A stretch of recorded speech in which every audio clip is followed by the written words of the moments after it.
Tonight we're supposed to do number 6 about Israel and the USA, Zionism, the second Truman administration, and the Cold War, which means that we're talking about a specific time, 1949 to 52, which coincides with the second administration of Truman. You will recall, I'm sure most people know this already, that Truman was a vice president, wasn't he? And he came into office when Roosevelt suddenly dropped dead about 2-3 months into his office, into his term. Roosevelt was in his 4th term.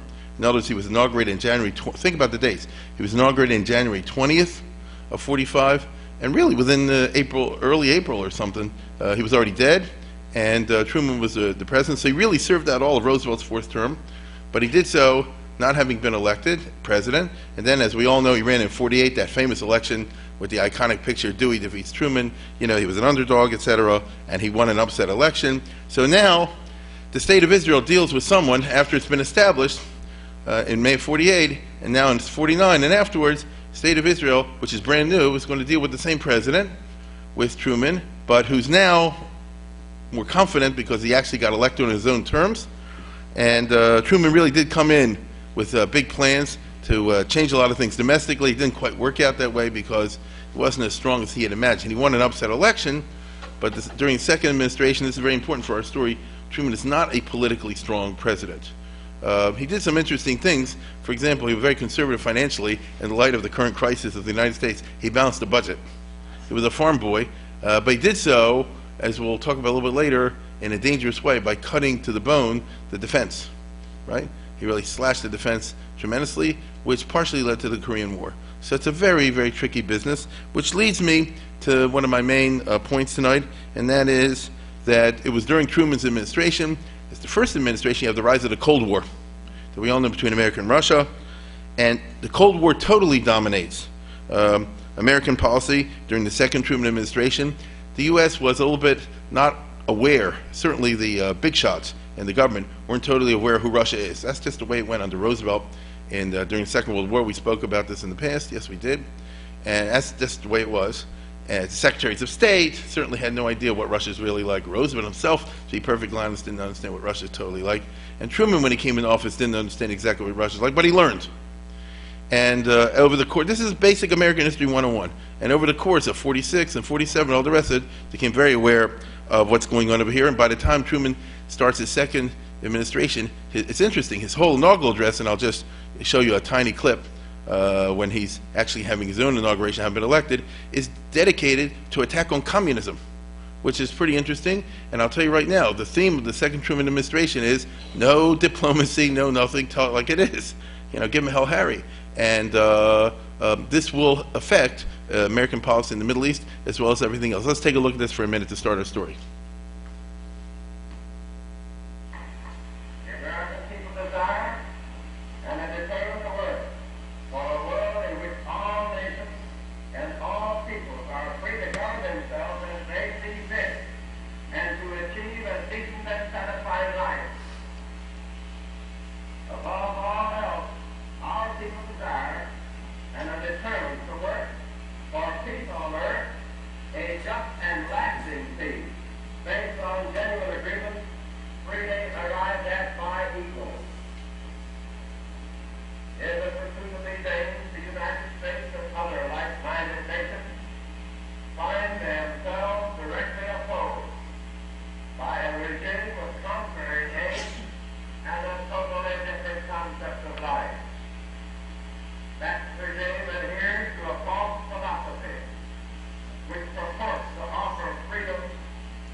So there's not too much on the diplomacy side over here, and I think that sets the tone.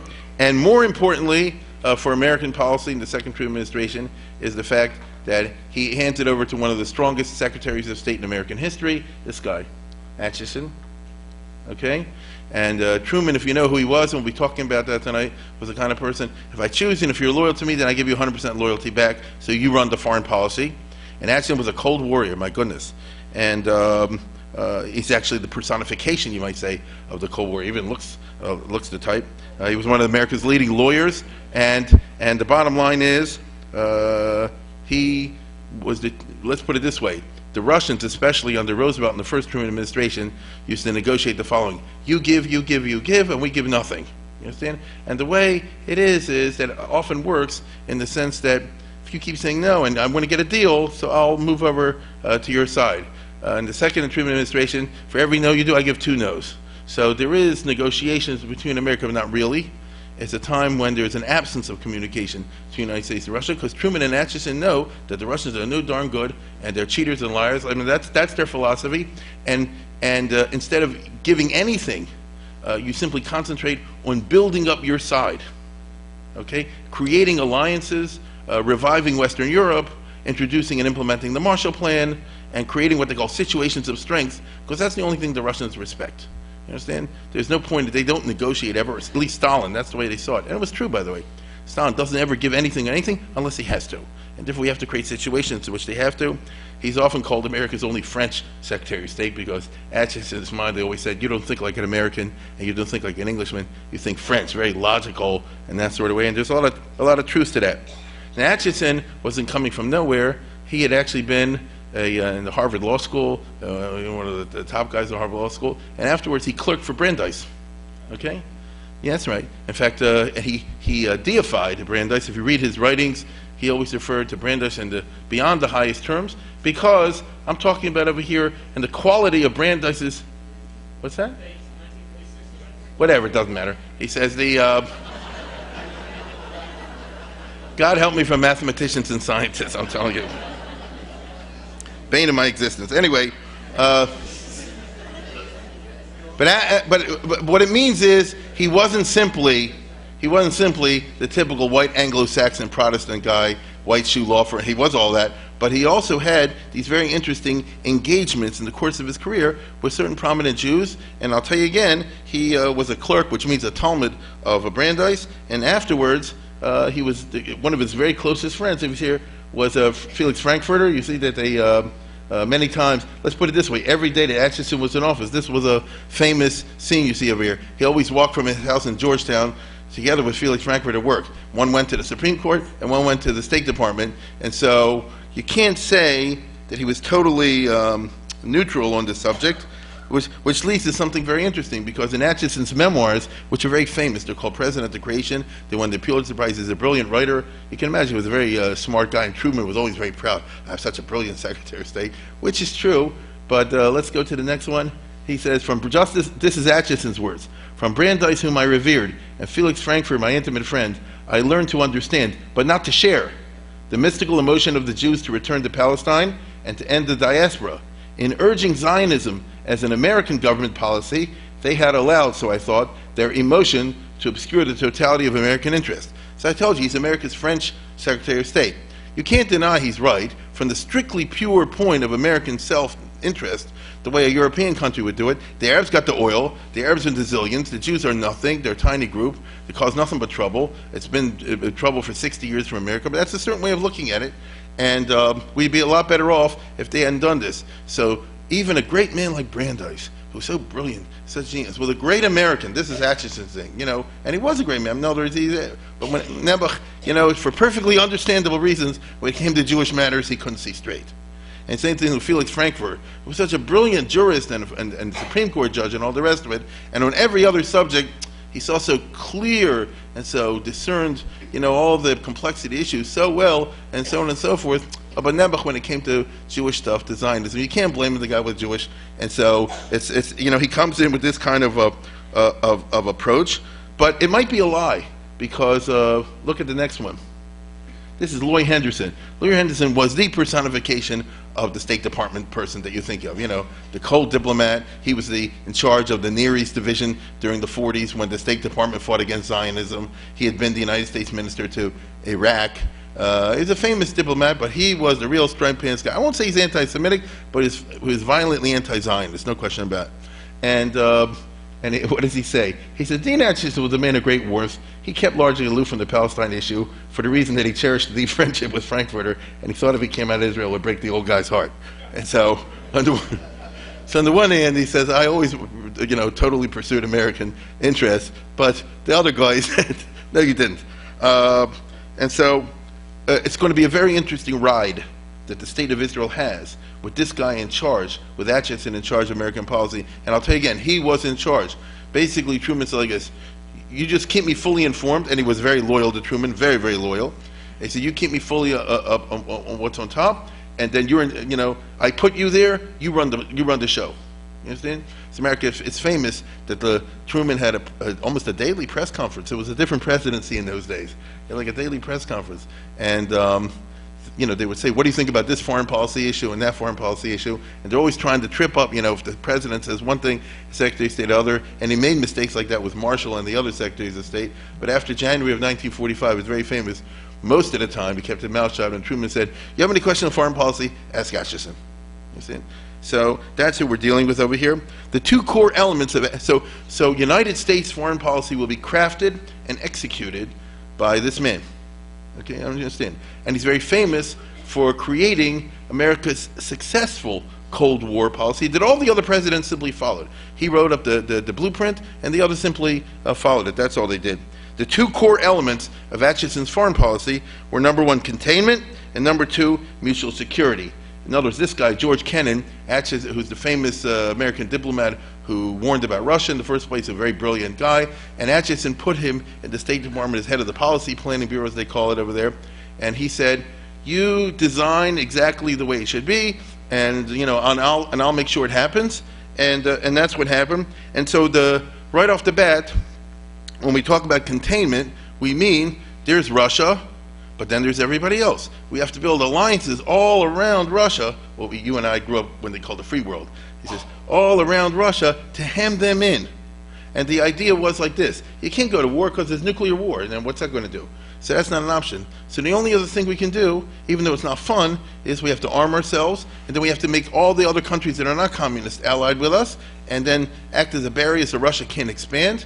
And then you have to just wait over time, and communism, because of its internal contradictions, will collapse. This is what Kennan wrote in 1945, and you and I know that he was right. It just took 45 years. He said at that time, he says, eventually, since the economic system is false, it just doesn't work. So in the long, long run, if we're stark, then it'll fall. Now the truth of the matter is, Kennan meant, and Acheson meant in those years, don't sell them anything. Don't do business with them.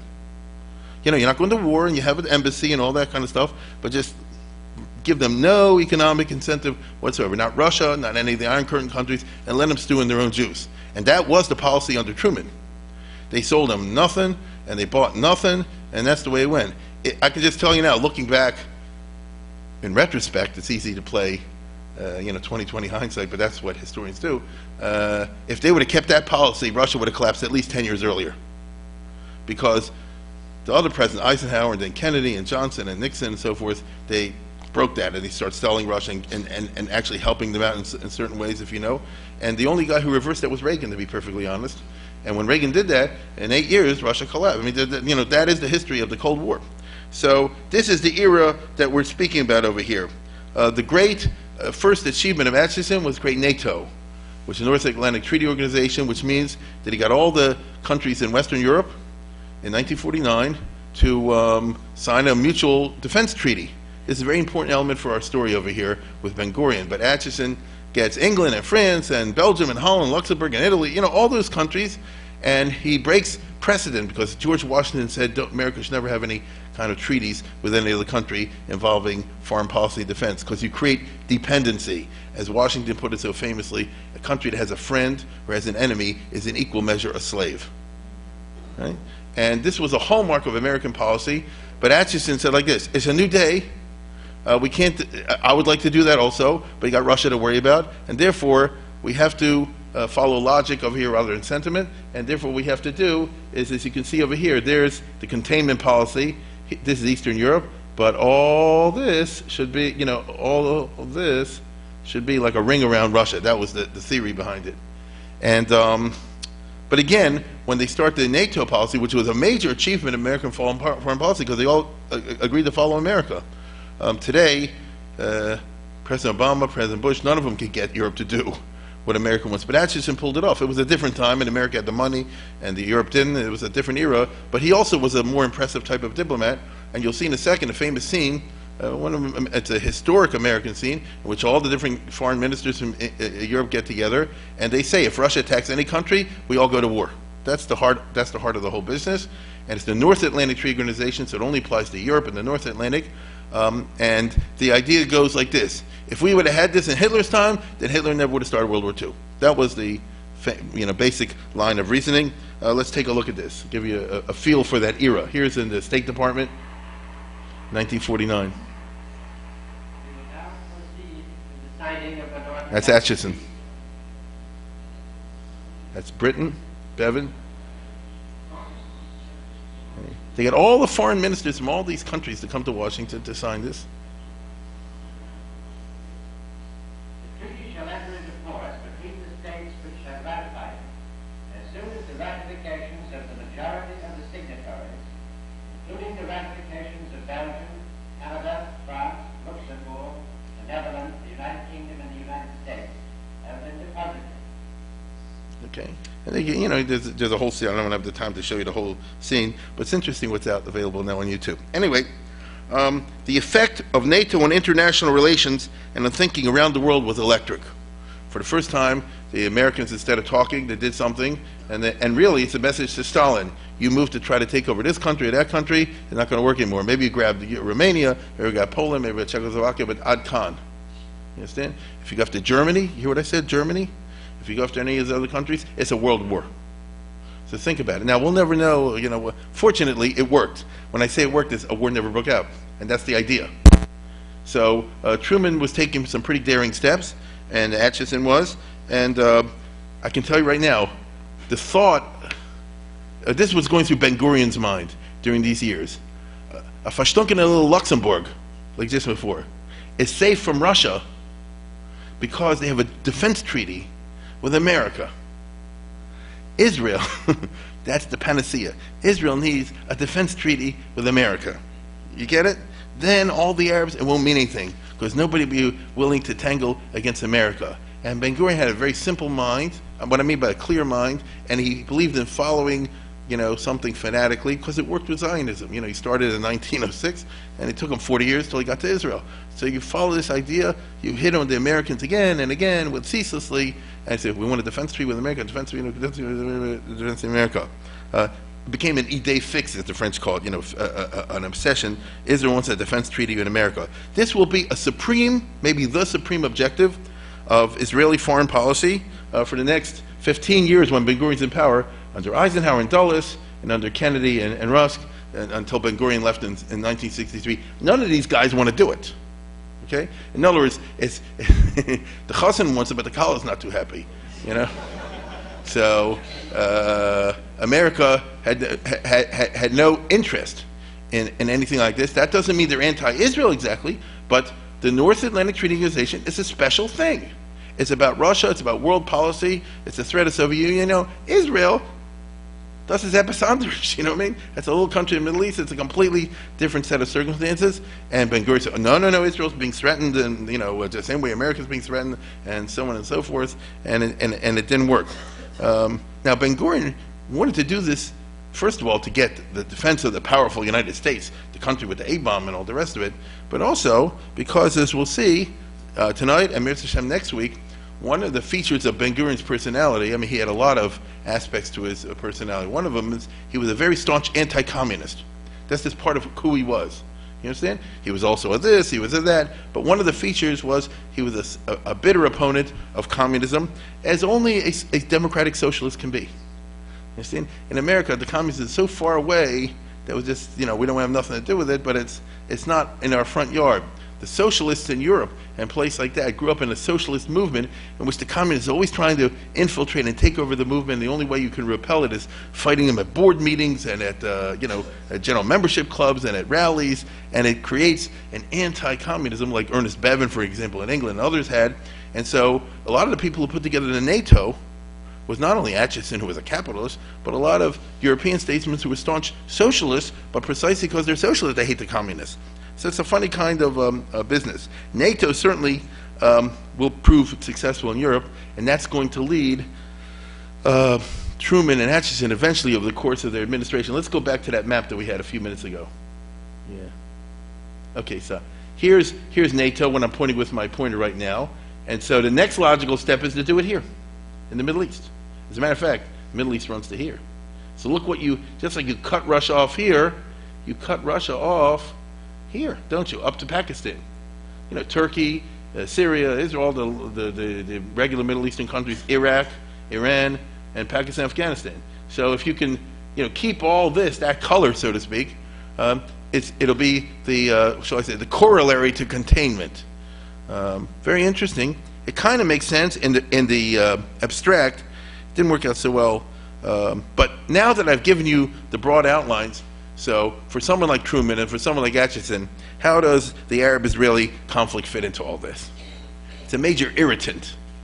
You can just understand from Atchison's point of view, I wish there was no Israel, or they would make a peace with the Arabs, just give up half the land, do whatever it does, put that behind us, because the Arab-Israeli conflict is not the important one in the world scene. The Russia-America one is the important one in the world scene. And so Israel should do whatever it needs to do in order to make that problem go away, so that then whatever's left of the Middle East, including the rump of Israel and the other Arab countries, having settled their problems among themselves, can now do the right thing and join MEDO, not NATO, but MEDO, Middle East Defense Organization. In other words, the NATO in the Middle East, for the higher goal of keeping the Russians out. Because after all, my friends, Atchison says, won't you all be worse off if Stalin takes over? Both the Arabs and the Israelis? So why don't you see higher interest? I mean, you can get it. He's not Jewish, of course, but you can get it. Already in May of 1950, after as I explained to you last week, I guess, or whenever, 2 weeks ago, 1949, the Truman administration made a full court press, or they tried to get Israel to take back the refugees and give up this part or that part, but for the purpose of getting a peace. Now you see why. Because they want to get a peace to put the Arab-Israeli conflict in the past and then move on to become integrated into the American free world defense system against Russia. Now by May 1950, England, France, the United States issue what they call the tripartite declaration, in which they basically say, we guarantee the existing borders, nobody should sell weapons to anybody, and let the Arabs and Israelis make peace. In May of 50. You understand? In other words, we're going to America, England, France, are going to say, Israel should not invade Jordan, Jordan should invade Israel. Israel shouldn't invade Syria, Syria should invade Israel, and so forth. In 1950, they said this. And also, stop, the arms trade. It doesn't do any good for the world for Israel to get a big army or for Egypt to get a big army. Actually, it's better for the world if none of them have tanks. It's better for the world if they all have small air forces and things like this. How do you gain? Listen, if I'm Israel and you're Egypt, if I have 100 planes, you have 100 planes, how are we going to be better if I have 200 and you have 200? Or if I have 500, you have 500. You understand. Better to lower the arms race and do this sort of thing. Freeze the armistice lines, get over the Arab-Israeli conflict, move on, and join us in the more important task of containment. I mean, that's the policy. Now, obviously, this is a very patronizing attitude. But listen, just like Israel looks from its interest, you can't blame America for actually looking for his interest. This is how countries operate over here. Ben-Gurion is already thinking like this. If we agree maybe to the tripartite declaration, maybe this will result in a defense treaty with America. I mean, he was delusional. You understand? All during this time, I recall to you, I remind you, as I spoke about 2 weeks ago, all during this time in 1950 and 51, Israel is still negotiating secretly with Abdullah, aren't they? Abdullah of Jordan doesn't get killed until March of 50 or April of 51. So all during this period, Israel is able to say, look, we are working on a realistic solution. It's not easy. We're negotiating directly with an Arab country. We're already down, as I showed you before, to talking about corridors and ports for Jordan and things like that. In other words, we're talking tachlis, and that's exactly the reason why Atchison and Truman didn't squeeze Israel harder. They said that, that's one of the reasons Israel was talking about making these kinds of concessions, because they really, really, really wanted to get America behind them in some way, And they saw that what's necessary is to sort of, as I say, put the Arab-Israeli conflict behind them to the degree possible. All this gets blown up. Everything in this nice house of cards gets set aside in June of 1950 because the Cold War heats up significantly with the Korean War. Okay? Let's see, we got a map here? Yeah. There's Korea. Look how close it is to Japan. I mean, I know people aren't into geography, but there's Korea, there's China, there's right close to Japan. I mean, very close. The United States occupied Japan under MacArthur, you remember that. Korea was a whole mess. They split it in half, north half and south half. North Korea and South Korea. The Russians took the north half, and the Americans took the south half. China in 1949 went communist. Okay, and so I'm trying to show you where this fits in the world scene. America is mainly worried about the Korean situation because it affects Japan. Japan will be Atchison's other pillar. You understand? Just like in Germany, just like in Europe, you have a NATO. In the Pacific, we need some strong countries, democratic, strong countries who build big economies and be able to help America in the Cold War and all the rest of it. And he put his idea in Japan, not incorrectly. We all know Japan has a booming economy, does it not? In the aftermath of the Second World War. Not that long ago, Japan was giving us a hard time, weren't they, economically, because they were outworking us. Now they're having trouble. But, you know, a few years ago, they were really something. And in the Cold War, Japan was a major pillar of the American containment policy. So, fine. But then what happens, of course, is that, as I said before, the Korean War breaks out, and it's a mess. Let's see the next map. Yeah, okay. Look, there's North Korea and South Korea. I'll give you a 2-minute business on the Korean War because it went like a seesaw. All of a sudden, in June of 1950, the communists, the North Koreans, attacked with a huge army over here. They overran everything up to this. See what I'm doing, this little piece over here? So in other words, 99%. All the Americans, all the non-communists had was just what's called the Pusan beachhead. And it looked like they lost. It looked like, in other words, it was a coup. They just sent in an army without a declaration of war. They were very good at what they did. They had Russian advisors and tanks and planes and all that kind of stuff. And the South Koreans were a bunch of boobs. They just were. And they were totally overrun. And the Americans were totally overrun. And it looks like bad news. They were thinking it out there. Now, the commander-in-chief, very controversially, on the Korean War, General MacArthur. Because he was still head of the army in Japan. MacArthur was 70 years old. Okay? You can tell, and but you know he's got a staff that makes him always look. You know, he had people do his makeup and things. I mean it. And so he's 70 years old. But he's supposed to look like he's 50 or 60 or something like that. And MacArthur says, "I can handle this." Let's go back to the previous picture. Yeah. So they had it down to here in June, July, August of 1950. Pay attention to the dates I'm giving you. June, July, August of 1950. Then MacArthur did this. Woo, landed a whole army here, surprised everybody, and went like that and cut them off. Okay? It was his last great triumph, the landing at Incheon. And it was a stroke of genius, no question about it. Look, see what I did? He landed here, went like that across, and all these guys are stuck. You see? He pretty much wiped out the North Korean army. So then the question is, so what do we do now? You can say, see, the invasion didn't work. We wiped out your army and go back to square one. Oh, no. MacArthur says, let's take over North Korea. Right? Truman, it was very tempting. You got to admit, it looked like the communists were all busted, and they were. And so MacArthur has a whole invasion of North Korea. Here's the North Korean capital, Pyongyang, which the Americans capture. So it was Gavaldic. They took all this, but then MacArthur said like this, let's go all the way. Look how long the border is, the Yalu River. That's very long. You need an army of 2 million men to handle this, and he had an army of 70,000, whatever. So he was a little crazy on this, but his idea was like this, Ich bin the great MacArthur, and therefore I've destroyed the enemy, and nothing can happen. The Chinese very quietly massed, 500,000 men, whatever, and then they didn't even say they're coming in. They just crossed over very quietly without anybody could see it, and then they went, whoop, like that, and wiped out the American army. Okay, the only reason they didn't literally get wiped out, they lost a lot of men, is because the Marines fought over to here and were taken out by ship. It's called the Chosin River Reservoir. Right? That was the famous Marine Corps battle. Okay, so in other words, look at the seesaw. First they were totally ahead. Then we were totally ahead. And then they're totally ahead. And MacArthur was denying that they're winning and all this kind of stuff. This led to a whole crisis between him and Truman. I'm talking about again, in the beginning was up to August of 1950 was this. Then this whole Incheon thing was September, October, November. And then this whole communist thing was November, December. And if the Marines got out, but look, the communists went all the way down here and back to this. Okay? Back to this. And really, I can tell you right now that it looked in December of 1950 like the American army is either going to get wiped out or they have to be shipped out somehow or other. The question is, will they be able to be shipped out? Now, MacArthur said, I guess, use the A-bomb.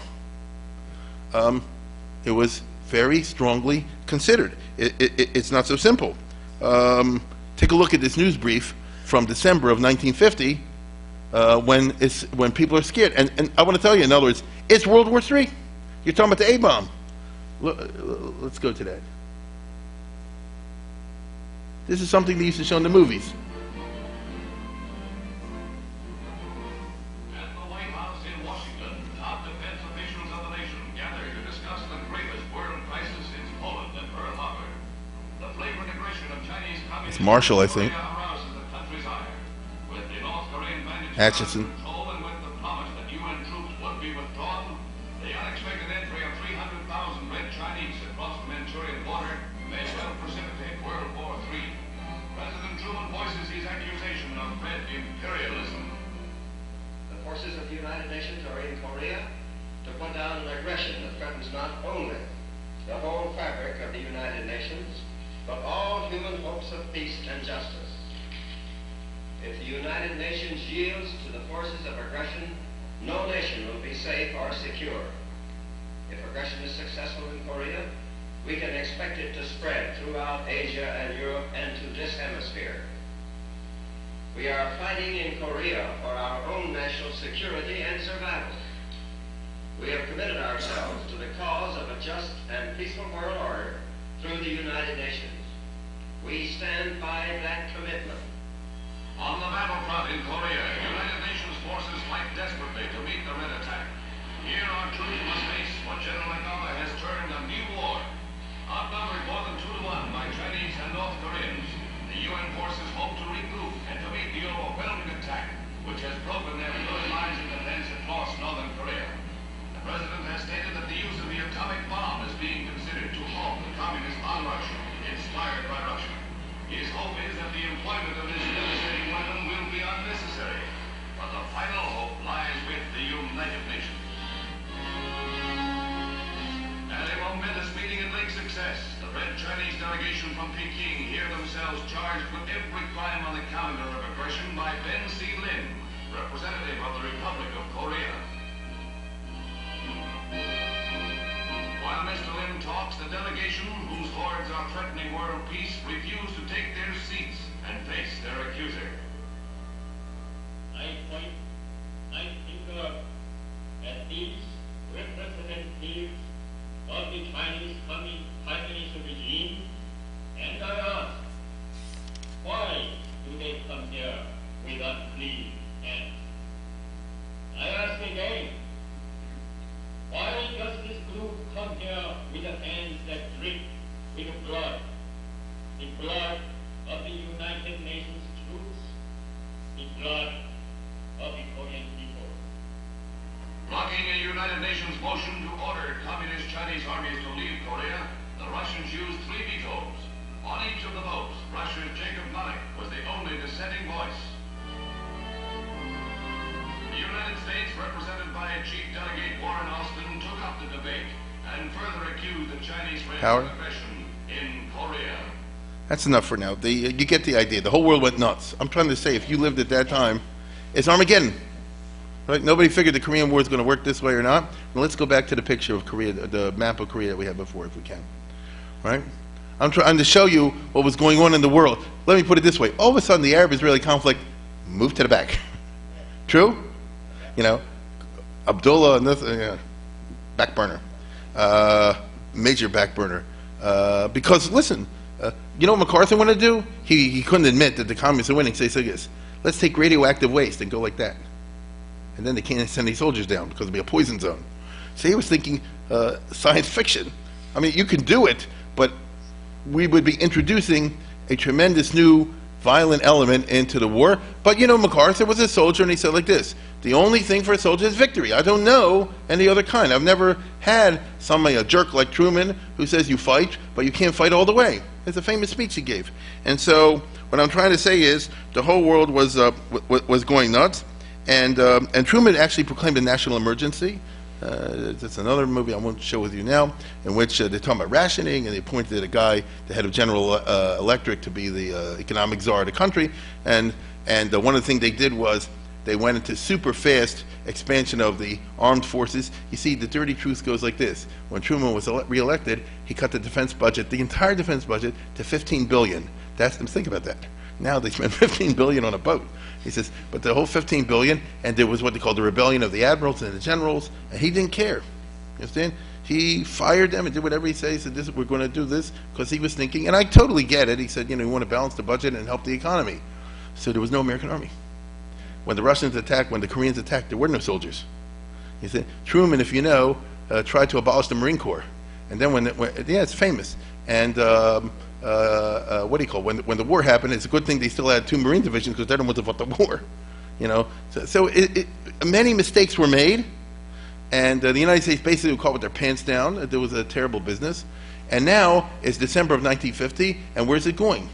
Furthermore, you have the problem that if the Americans are down here, the whole morale collapsed.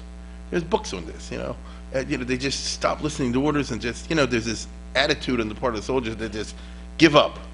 And it was a terrible moment in American history. Now they got lucky, the U.S. got lucky, because they found a general who could turn it around, and not so well known, General Massey Ridgway, who was probably the best general in the American Army. He'd been a big macher in the Second World War under Eisenhower, and he was a first-class general, and he turned morale around. You can read up on it. He landed in Korea, and he found everybody's sublazon, and just the way you can see, his whole attitude and everything was, it's amazing. He turned the morale around, and then he said, "Yes, we can make this work. It's not going to be easy, but we can make it work." Let's go back to the map.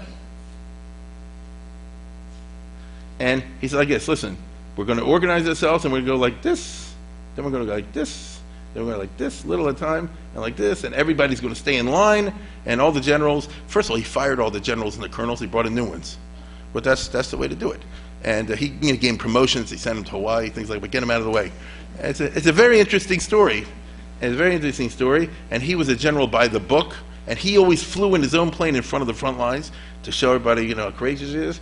And little by little, it wasn't easy. It went like this, it went like this, like this, like this, up to here, back to where they started. At that point, the communists reorganized and launched a huge offensive. And so he did something called Operation Killer, which was very smart. He says, as they come down with 1 million men, just, don't stand long in any one place, but kill as many as you can and move back. Kill as many as you can and move back. Kill as many as we can and move back. And the Americans had the napalm and all this kind of stuff, and it worked. They killed like 1 zillion Chinese. I know they have 1 zillion, but he made them use them all up. And it's true. And it was what I'm trying to say is like this: the U.S. got itself involved in like another World War II. People don't we think of Korea like a little nothing. It wasn't a little nothing, and he didn't have a lot of soldiers because Acheson and Truman, the others, said, "Yes, this is probably part of a huge communist plan, and the main attack is going to come from Russia and Europe. Therefore, we have to have the soldiers in Europe." Now, in retrospect, it wasn't true, but that's what they thought at the time. And so I'm trying to show you that the Korean War went crazy, and in the end, he was successful. He stopped over here, then he counterattacked over here, and then and then they got this far, and then the communists put them back. So look, I'm going up and down the Korean Peninsula. That, my friends, is the Korean War, and it went that way pretty much until April or May or something like that of '51. So the war lasted about a year in terms of hot fighting, and at that point, the Russians said we're willing to negotiate on behalf of North Koreans, but they played hardball in the negotiations. It lasted all throughout Truman's term.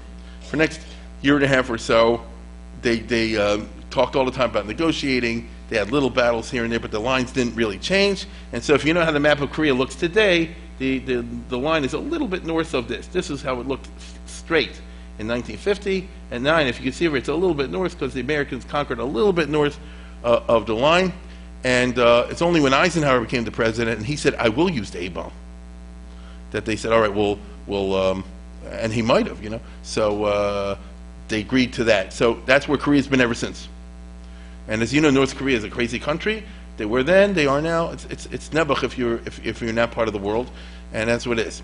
So, as I say, and in the course of this, Truman fired MacArthur, and I'm sure many of you know all hell broke loose, and most Americans saw it MacArthur's way, and they wanted to impeach Truman, and the main person that they blamed was Atchison, and from then on, see, Truman went to see MacArthur in Wake Island and gave him a medal, but then MacArthur lied to him. He said the Chinese are not coming in, and they got very bad relations between one and the other. And the end of the story, as you all know, is Truman fired him, and many people said like that. Truman's mother-in-law was still alive. She was 98. Mother-in-law said like this: "What business do you have firing America's greatest general? You're a loser." You know. Now I know she's not the only mother-in-law in the world that talks to her something like that, but what I'm trying to say, but he couldn't even get his own family behind him, you know. So because General MacArthur had this image, you know, the great MacArthur and so forth. By the way, there's a book that came out a couple years ago by Stanley Weintraub, who's a very good historian, and MacArthur. I mean, I didn't know this myself. No, it's not that one at all. That's a pro-MacArthur book. MacArthur, guys, there's a whole pro-MacArthur industry, and he did great things. But he's a classic case of the glass being half full, and also the glass is also half empty.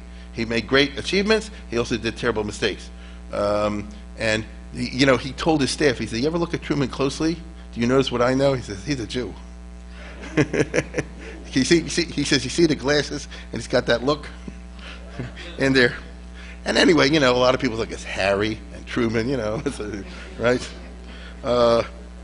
So American life is very interesting. I hope you'll agree. From then on, Atchison was in big trouble because he was blamed for next 2 years, 51 and 52, until he left office.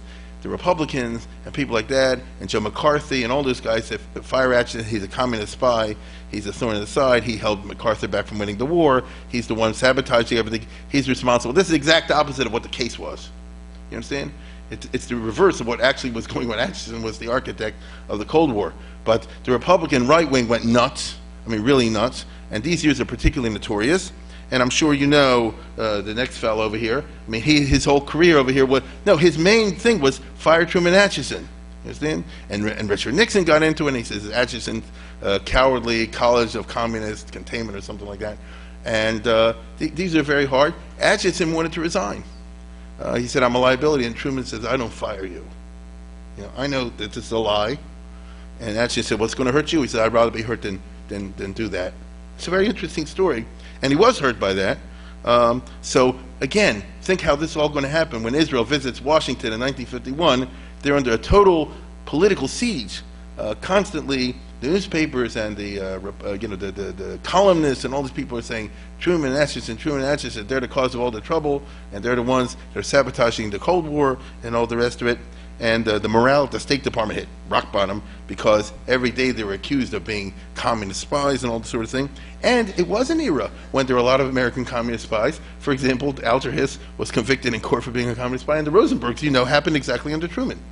Ethel and Julius Rosenberg were convicted in the federal court and were sentenced to be electrocuted, and they were electrocuted for giving the Russians the A-bomb. It's a fact. It's very interesting. Truman made it that the prosecutor was Jewish and the judge was Jewish, and most of the jury was Jewish, so nobody should say it's anti-Semitism, because he knew that Stalin will, for propaganda purposes, say, and they did, by the way, the Russians did this. He said, the killing of the Rosenberg show what anti-Semitic country is. America, it's a Nazi regime, it's this and the other. I mean, the blatant lies over here, but that's what it was. I remember it was Judge Irving Cohn was the judge that sentenced them, and I forgot the name of the prosecuting attorney and all the rest of it. But, communist spies in high places was just a basic element of American life at that time, and that just fueled the frenzy of the Cold War atmosphere that was going on at this time. In England, you had the Kim Philby, meaning all the big shots in British intelligence were Russian spies. The guys in charge of the British Secret Service. I mean, he was number 2 and he was about to be number 1. The Cambridge spies, they call them. These guys infiltrated. They're a bunch of gays that they infiltrated from Cambridge College, and they became the top machers in the Foreign Office and in the British Secret MI5, MI6, and all these other places. So, McCarthy and Republicans had what to talk about. I mean, they didn't make the whole thing up out of whole cloth. They were wrong about Truman, and they were wrong about Atchison, but there were these spy types running around all over the place. And as a result, Truman had a approval rating in the years I'm talking about, 51, 52, 30%. Okay? That's the lowest of any president as far as I'm aware. Even Bush didn't get that low. Bush had 32%. Truman got, I'm serious, and Truman got 30%. So that's pretty bad when 70% of the country says, out. So, nevertheless, in the midst of all this, Atchison, once he was assured by Truman that he's going to back him, proceeded to carry out the grand strategy. Here's the centerpiece of it. Here's Konrad Adenauer, the head of Germany. Here's Robert Schuman, the head of France. And they're ending the French-German conflict, which has gone for hundreds of years. Isn't that right? Bury the hatchet. Because Atchison said like this: we don't have time for this, little children. Russia is the big threat. Germany can't fight with France like they've always done forever, for mutual benefit. And he found Konrad Adenauer. He made him the head of West Germany. And Adenauer, who we'll speak of later in connection with Israel, was 100% for the Cold War and 150% pro-America. You see? It was under him that West Germany emerged as the strongest and most prosperous and militarily strongest country in Europe, period. Right? It's weird to think that Germany is today, as you all know what I'm talking about, Germany is Israel's best ally in Europe. It's kind of strange, but it's a fact. And it starts under Atchison and Adenauer. It's interesting where they said Germany has to reinvent itself and start brand new. This freaked out Stalin, and he made all kind of offers to negotiate in 50, 51, and 52 with America, saying, let's take West Germany out of NATO, we'll give that back East Germany, one big Germany, make it a neutral country, all the rest of it. And Atchison was the wrong guy to talk to. He says, nope, I'll listen, he was very polite and all the rest of it, but I think not. And the result was they created this split Europe on purpose, with Germany at the very heart of what we call Western Europe. This is all Atchison's doing. That you'll have a very strong economic power which will fuel the rest of the NATO nations. He'll provide the armies and the money and all that sort of thing. So, as I say before, in 50, 51, 52, the Cold War was really, really, in its height. And here's the map that I told you before. They were developing this, and by the time you get to 51, 52, they're already thinking to extend it into the Middle East, as I mentioned before. Now, how does Israel fit into all this? The U.S. wants from Israel concessions on land and refugees. Like I said before, take back the Arab refugees, or a lot of them, give part of the Negev or this, that, and other, whatever it takes, and get the Arabs to sign the damn treaty. I mean, that's how Truman said it. And get it over with. Because then we can move on to real business, which is to integrate the new Middle East, including Israel, whatever's left of it, into a grand design, which is called the Middle East Defense Organization. There'll be the Middle East match up to the NATO. What does Israel want from America, other than this defense treaty that they're never going to get? Well, they want food, they want money, and they want weapons. It's Ben Gurion's thing. Now, you know why they need food and why they need money. I've already spoken about it. Think about Salah Shabati, to use the term, right? All the refugees that Israel's economy is in dread. It's unbelievably tough. Israel had no houses for them. You know that. And they didn't have food, to be perfectly honest. They didn't have a set up agriculture yet. In 49, 50, 51, they had the kibbutzim, they had a little bit of this, that, and the other, and they actually had to introduce rationing, right, the tzena, as they call it, under Dov Yosef. There are people here who know what I'm talking about. And so Israel's in bad shape. That's what they want from America. Now, food and money is possible under Truman, thanks mainly to these guys in the House of Representatives. This the leader of the Democratic Party in the House of Representatives in the House, the leader of the Republican Party in the House, both from Massachusetts. His neighborhood is like in Brooklyn, in the Jewish neighborhood. He's like the congressman from Park Heights, John McCormick. Some of us, if we're old enough, will remember he was later the Speaker of the House in Kennedy's time. He was in Congress till he was in his 90s, and I still remember this from my youth. He and his wife were never away for a day. They never were parted in a different town for a day. John McCormick, Irish Catholic of the old school. And when I say the old school, on Monday you go to a bar mitzvah, on Tuesday you go to Italian thing, on Wednesday you go to Irish thing, like Hyman Pressman used to be involved with the ethnic politicians, and therefore he's very sympathetic with the Jews. Second of all, his district is Park Heights. So he will tell, I don't know Boston, so I don't know what the neighborhood is called, but it's the equivalent of that. And it doesn't matter. He says, but I mean, I'll tell you a story then for a second. There was another congressman from Boston who wasn't sympathetic to the Jews. His name was John F. Kennedy, right? Because he's from a Goyish neighborhood. In 1952, listen to what I'm telling you, right in the middle of this. In 1952, John F. Kennedy decides to run for United States Senate, and he wins. So all of a sudden, you know who Old Man Kennedy is, one of the #1 anti-Semites, but all of a sudden Rose Kennedy joins the Hadassah. This is true. I promise, this is true, right? And John F. Kennedy's sister, the one who married Shriver, went and make a speech for Israel bonds.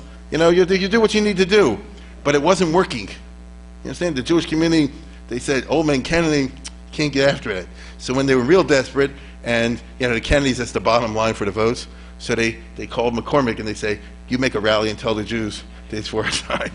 And there's a famous thing, they have a big mass rally in Boston, and all the Jews came out, and McCormick makes a speech. He says, the Israel bill in Congress was in real trouble. I was not having any trouble. I was having trouble getting it passed, but I knew there was one guy that I could rely on, and he would see to use the necessary thing to get this passed. John F. Kennedy from Boston. Thanks to him, Israel got all the money. That's a bald-faced lie, but it doesn't matter. The Jews said, "Oh, McCormick says it." You know, it's like in Maryland if Schaefer would endorse someone or whatever. You know, in other words, they had trust in him, and he said, and he. This is Joe Martin.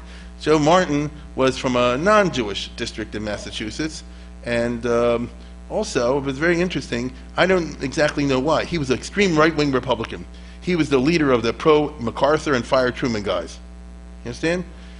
In spite of that, these two guys made about 30 trips to Israel in 1949 to 1952.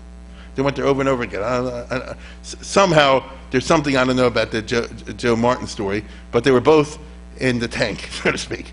And I mean, big time. And because it is, Israel, food was not a problem. You understand?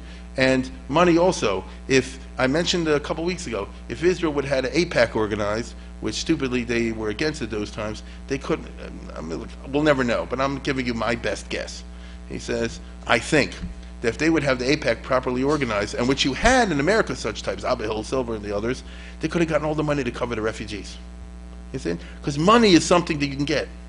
Because money is doable in those days. Truman was spending a fortune on the NATO. Foreign aid was a big deal. You could still put in another 50 million here and another 50 million there. Next thing you know, you're talking about real money. And but they did get money without which they couldn't have made it. And the American ships were coming all the time with free food, you know, with grain and things of this nature. So because they had friends like this in the House of Representatives when they worked there, and they also had guys like this in the United States Senate at that time. Taft, I told you, was a leader of right-wing Republicans. For whatever reason, he was very pro-Israel. You remember Johnson. Herbert Lehman had just been elected senator in 1949 from New York. It's a famous story. John Foster Dulles was the senator from New York. The reason is because the regular senator, I think his name was Ives, dropped dead. And so the governor, with Dewey, was a Republican. He appointed a Republican to be in the Senate. John Foster Dulles was not necessarily the best friend of the Jewish people. He wasn't as anti-Semitic as people imagined, but he wasn't the best friend of the Jewish people by a long shot. They had to have a special election, you know, to fill out the term. So the Democrats put up Herbert Lehman, who had been the governor over there, who of course was Jewish, and by this time he was no longer the Reformed Jew he had once been. He was pro-Israel, because he was in charge of the refugees under Roosevelt, and you know, he knew that kind of thing. And this is a wonderful business. Dulles and his guys, they figure, let's do the following. Call him a communist. He said, you know, you're red baiting. And they said, Herbert Lehman is supported by these elements in the Democratic Party, and he's a left-winger, and he's a socialist, and this and that and the other, he favors who knows what. So Lehman said, oh, I can do that. Dulles was the banker for Hitler. You understand? You want to play that game? He says, John Foster Dulles was in bed with the Nazis, which is true. He was the lawyer for the Third Reich in this country in the 1930s. Dulles lost big time. You understand? So this guy's going to be totally for Israel. Johnson was super for Israel. Humphrey, I don't need to say anything. I think most of us here, maybe I take for granted. No, I think most of us remember Humphrey, who was, you can't get more pro-Israel than this, from Minnesota.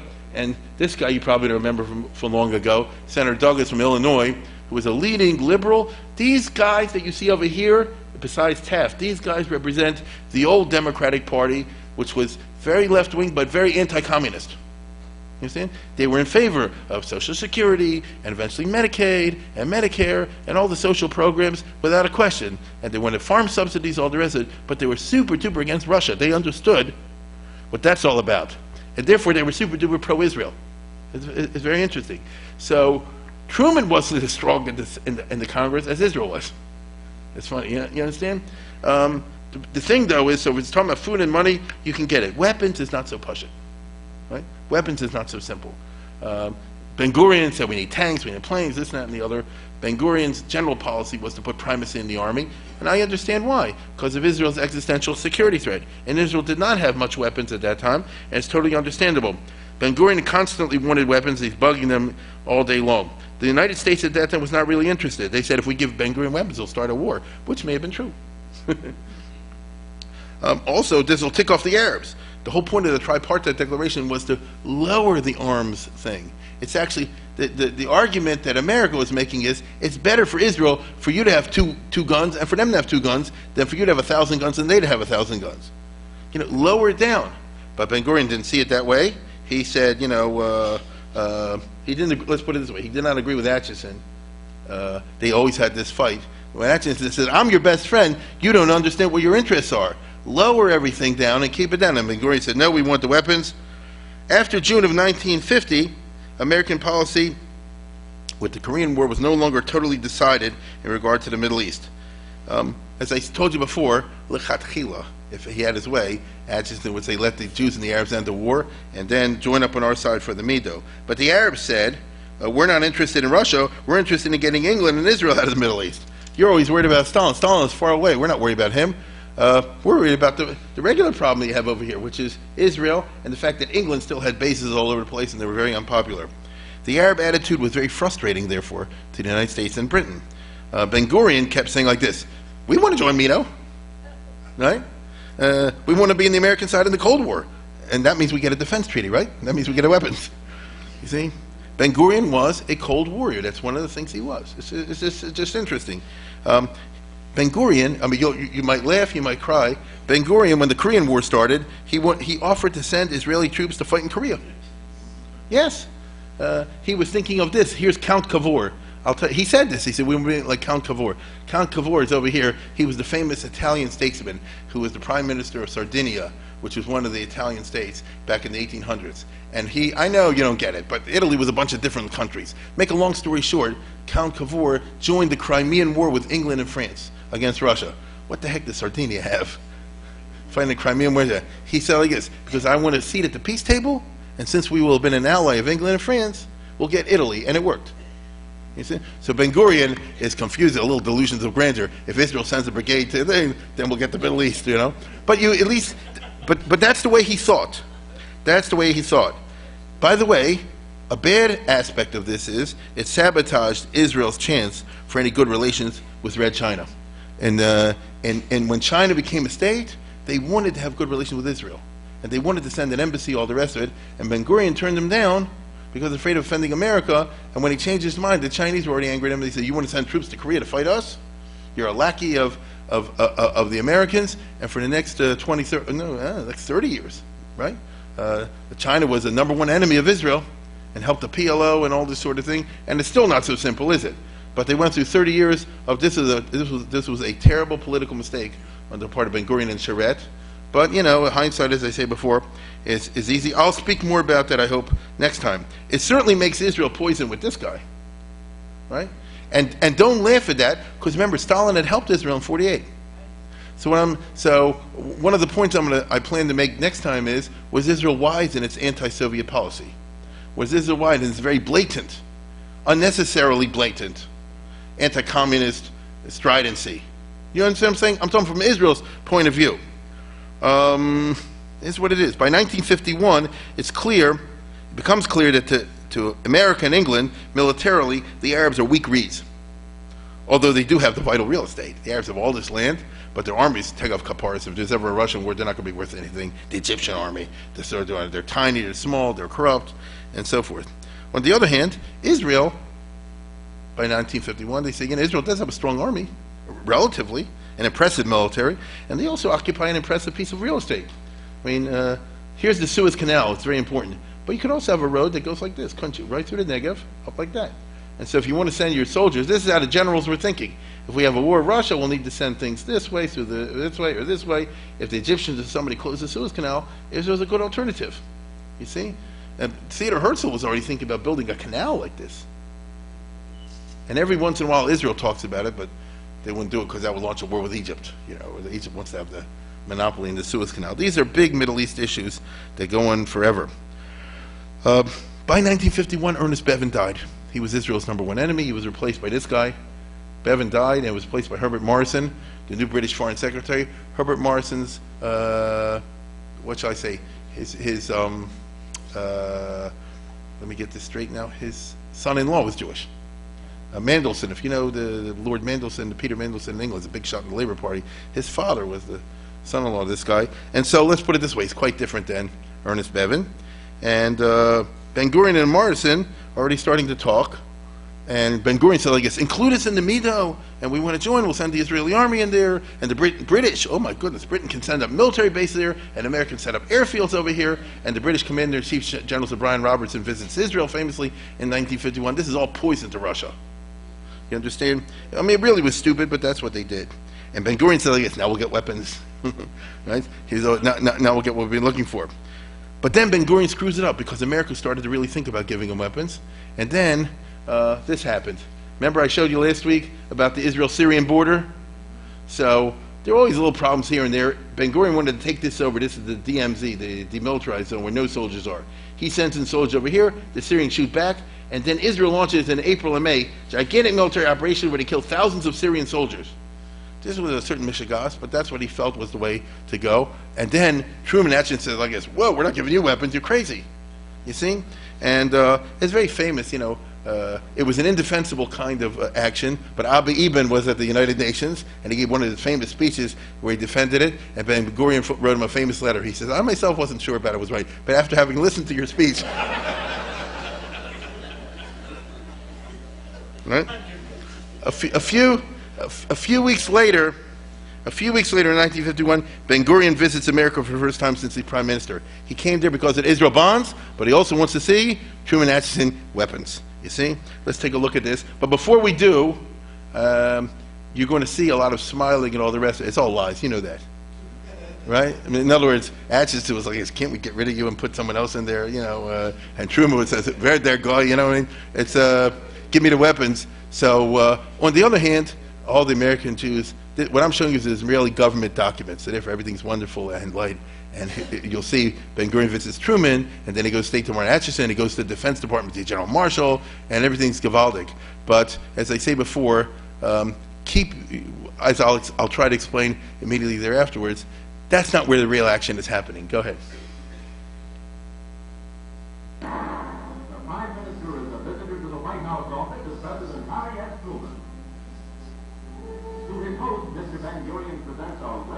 I always wanted one of these.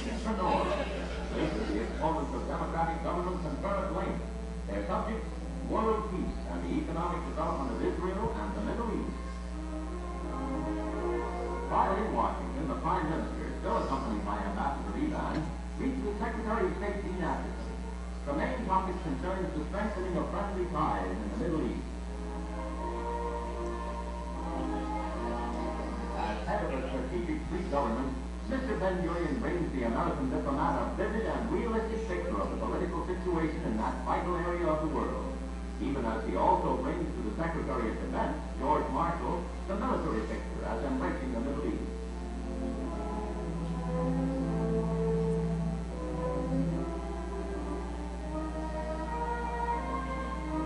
Israel's role in democracy's protection of freedom. You know what Marshall is really thinking? In informal but significant talks between the visiting Prime Minister and the head of the American Defense Program. Now, he asks for everything, he gets nothing. Okay? He gets nothing. But, you know, I have to share this with you, and I stuck in here at the last minute. You know, as I told you, when Ben-Gurion gives him the umpteenth maneuver or whatever, I've always wanted one of these sorts of thing. So I'm reminded of a famous story, or it will be famous after I finish telling it, and that is, and that has to do, right, it happened at this time, let's go to the next slide, the first visitor, a foreign leader to Israel, was this guy, Eamon de Valera, the Prime Minister of Ireland. He was out of office at that moment, and he went not as an official visit, but as a private Catholic.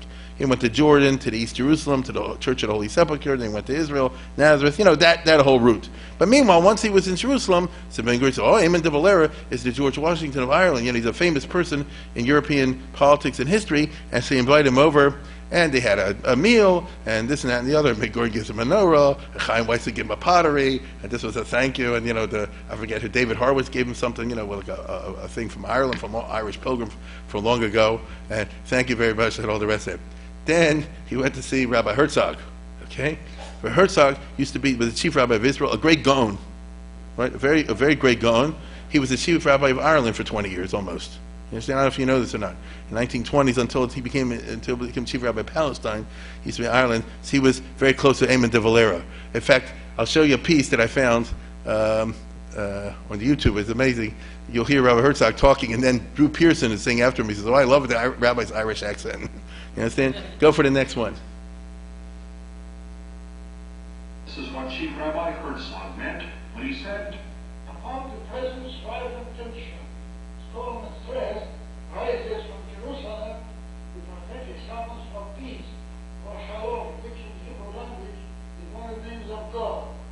There is no basic conflict of interest between us and our neighbors, and there is no reason why we should not renew that cooperation, spiritual, philosophical, cultural, between us and the Arabs of the Middle Ages. I had a most inspiring visit with the Chief Rabbi. He'd once been the Chief Rabbi of Ireland, and he spoke Hebrew with an Irish accent. I'm not exactly sure how Drew Pearson knew how it's Hebrew to an Irish accent sounds. Let's go back one. This is a good story. So, this guy, Robert Briscoe, means he's from Brisk. He's Jewish. But, in America you say his name was Brisker, in Irish, Briscoe. He was the mayor of Dublin, some people remember long ago. So he was in the IRA with Eamon de Valera. So he was his Jew. You understand? Aston had his Jew, Truman had Addie Jacobson, and Eamon de Valera had Robert Briscoe. And he accompanies him there, and he writes this up, and he says, they get a pottery, they get a menorah, they get this, that, and the other. Then he goes to Rabbi Herzog, and Herzog gives him a bottle of Irish whiskey. And Eamon de Valera says like this, he says, I've always wanted one of these, and that's the Lord's truth.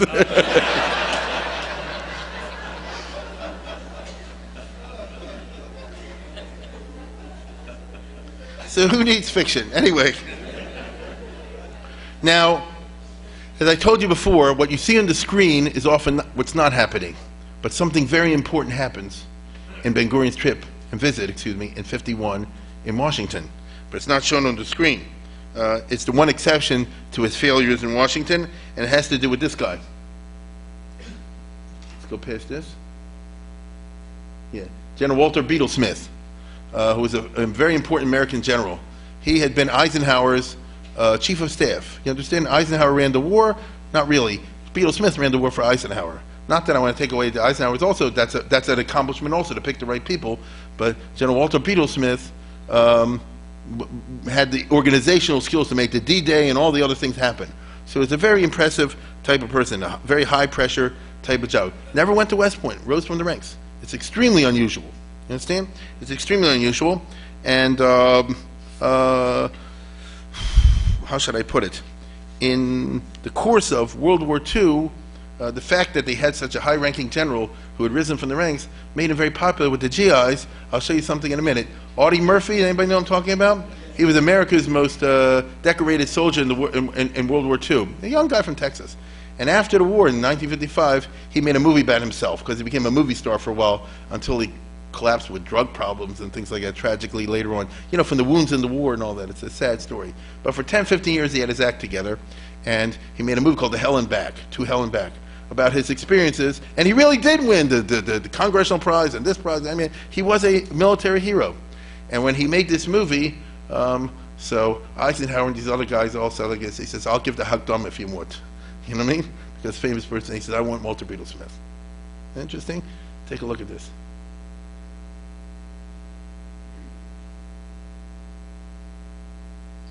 Armies, for the most part, are made up of men drawn from simple and peaceful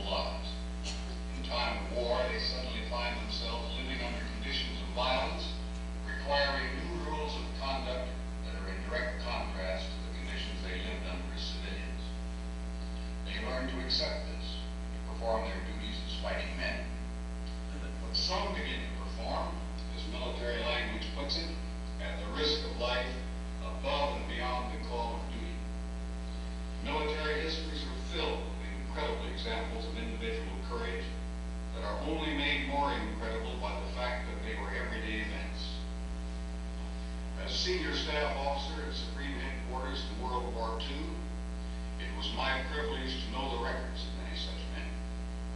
The story you are about to see is theirs. The true story of the foot soldier, as seen through the eyes of one of them, Audie L. Murphy. He received every decoration for valor that his country could award, and he became the most decorated soldier for combat action in the military history of the United States. So he's a very impressive guy in World War II. When the war was over, Truman was in love with him, and he made him ambassador to Moscow for a couple of years. And then when he came back in 1940, 1950, so Truman made him the head of the CIA. And the reason was the CIA was totally dysfunctional.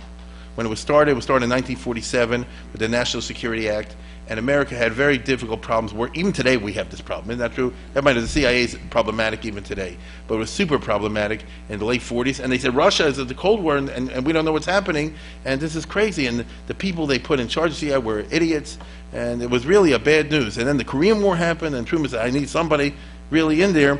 And so he appointed this guy. Let's get to the next one. No, not him. Before. Yeah, that's... Okay, I guess we'll go back to... Yeah, that's it. Okay, well, Truman appointed General Smith to be the head of the CIA, and it's very famous. Smith said like this, he said, this is very Truman-esque. He said, I don't know what I'm allowed to do. I'm from the Army. In the Army, you have clear orders, and you know how to fight a war. The CIA is a new business. What dirty tricks are allowed, what's not allowed? I don't know what's going on, you know?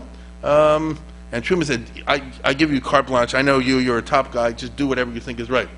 And he said, but I'm being told to do this and that from other people. I don't know. I could get in trouble with the law. I mean, I don't know what's legal and what's illegal. Think about Nixon and the Watergate and all that.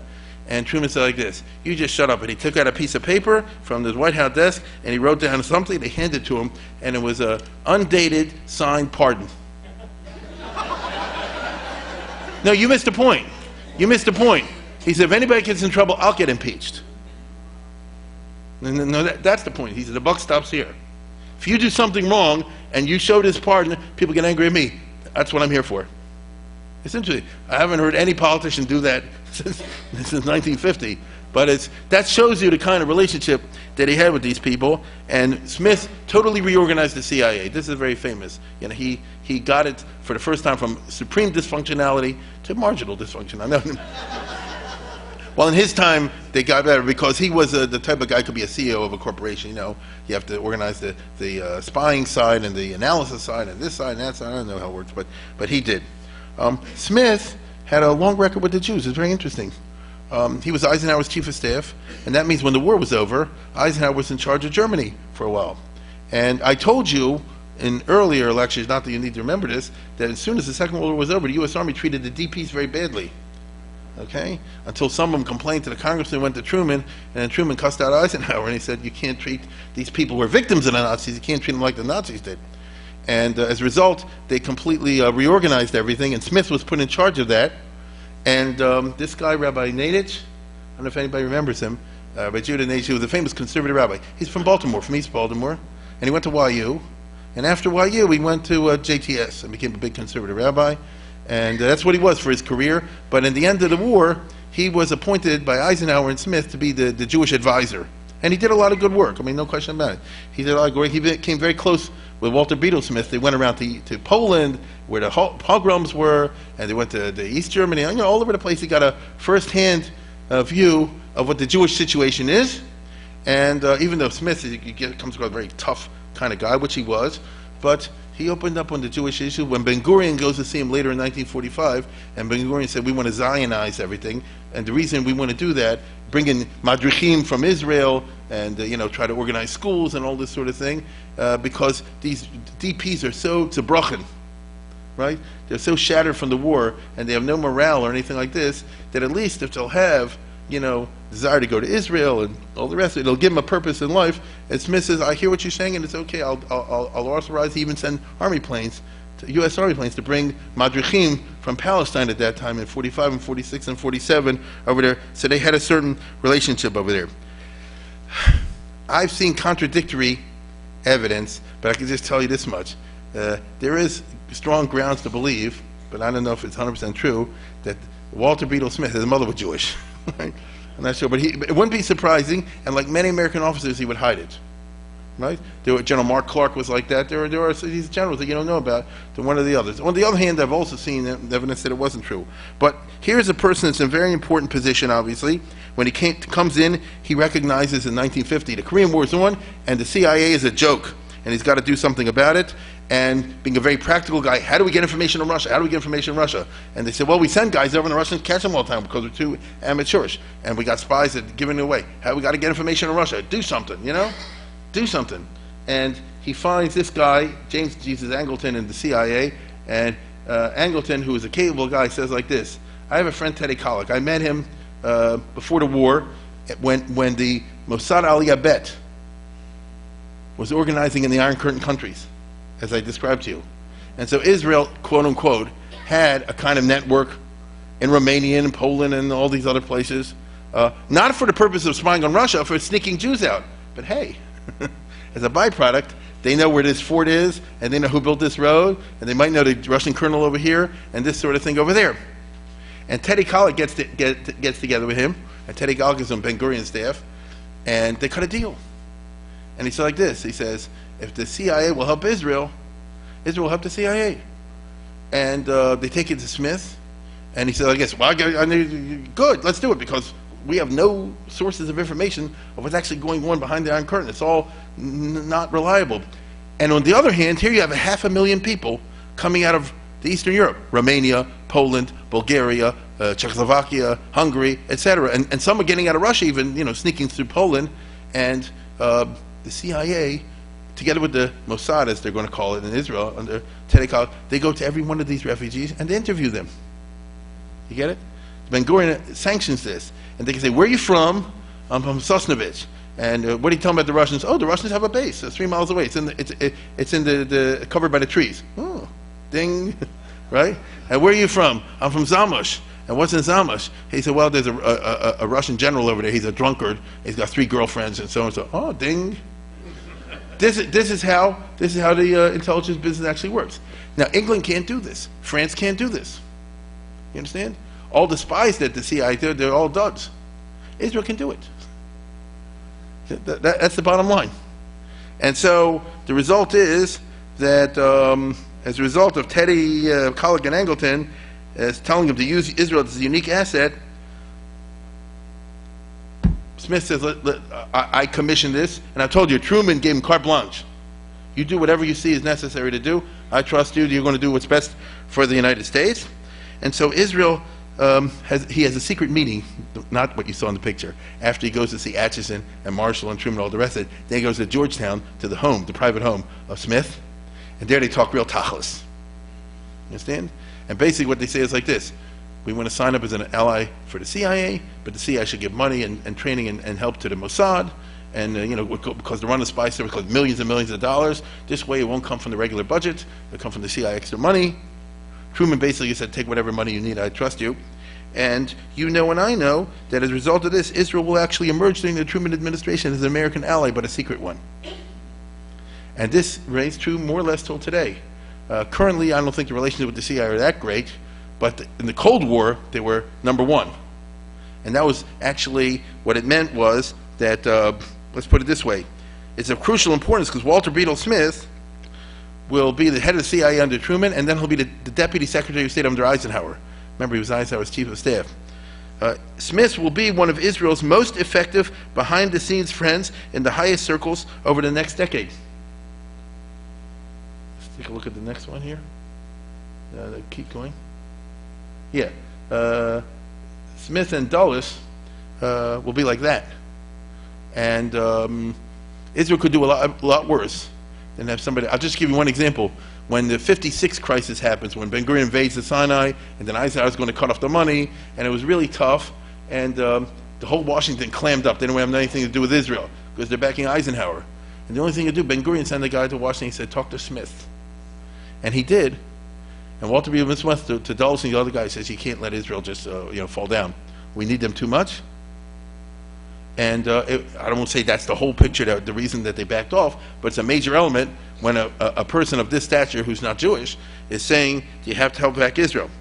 So to conclude, in the end, Israel is excluded from Medo as The plans work out in 1952.